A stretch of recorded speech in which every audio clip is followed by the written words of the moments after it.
Ir taip, šiandien pradėsim rodyti, demonstruoti, kaip galima iškepti blynelius. Čia šef pavaras Andrius. Taigi, keptuvę mes pirmiausia turim įkaitinti. O kai mes ją įkaitinam, galim pasižiūrėti va šitą būdą. Blyneliams nereikia, kad vanduo bėgiotų po keptuvę, o svarbiausia, kad jinai greitai jos vandenį išgarintų. Tada reiškia, kad keptuvė nėra perkaitinta, o paprasčiausiai galima pilti blyną. Masę pasidariau tokią skystesnę ir į ją būtinai reikia įpilti aliejaus. Aliejaus be gailesčio įpiliau apie kokį 50-30 gramų. Ir dabar va paprasčiausiai įpilu blynelius. Blynelis yra įpilamas labai paprastai greitai. Kaip matot, aš suvienodinu tešlą po visą keptuvę. Ir Bauer keptuvė yra uždaroma. Kai mes ją uždarom, laukiam, kol pasirodys čia besiveržiantis gerai. Kada pradės ją veržtis, tada mes blyną apverčiam. Tai atsitinka labai greitai ir galima mėgautis greitų blynelių kepimų. Kažkur tai išmatuotas laikas rodo, kad vienas blynas kepa 1,5 minutės. Tai yra labai greitai.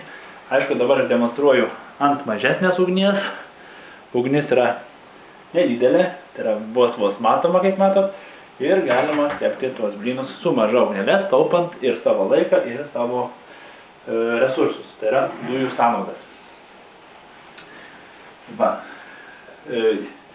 Masė yra gaminama iš reiškia į pusę kilogramą miltų dedamas 1 arba 2 kiaušiniai, pilamas pienas ir dedama druska. Cukraus šitoj vietoj dėti visiškai nereikia, nes jeigu įdėsim cukrų, tai blynelis tada pritraukia, jisai greitai apskrunda, apdega ir iš to blynelio jau nebelieka nieko. Cukrus būtent yra tas blynelio degintojas.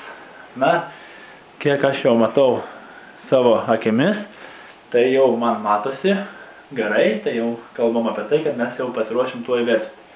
Versti galima kad ir su medinė, galima ir su geležinė, galima su plasmasinė jau nerekomenduojama, aišku, nes plasmasinė tirpsta.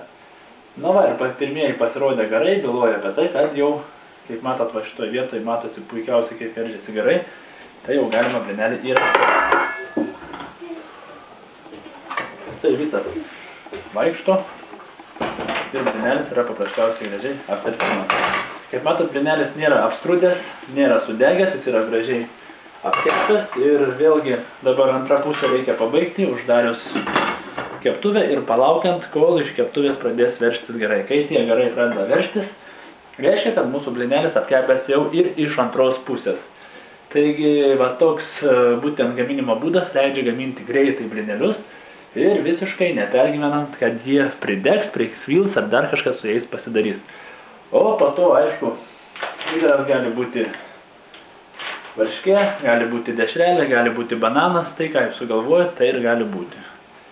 Tai pabaigai noriu dar parodyti, kaip greitai blynelis apkepė ir, aišku, išimti iš keptuvės ir jį įdėti į lėkštę. Tai va toks tas mūsų gaminimo būdas yra greitas. Jeigu, tarkim, kavinė gamina šitokiuose keptuvėse, tai įsivaizduokit, kiek reikia energijos, kiek reikia karščio, kad iškepti, tarkim, 100 blynelių. O čia, matot, per minutę laiko galima iškepti puikiausią blynelį, išimti iš keptuvės ir gaminimas labai paprastas. Svarbiausia, kad visas kambarys neprirūksta dūmų, kaip matot, jokių dūmų nėra, yra švarus, geras, tyras virtuvėje oras ir tai yra vienas iš maloniausių dalykų. Kaip ir kalbėjau, blynelis jau yra iškepęs.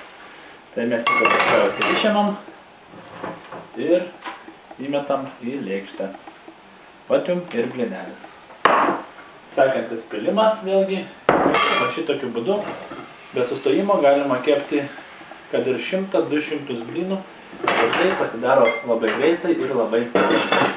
Taigi čia buvo Andrius, ačiū už dėmesį, ačiū, kad žiūrėjot.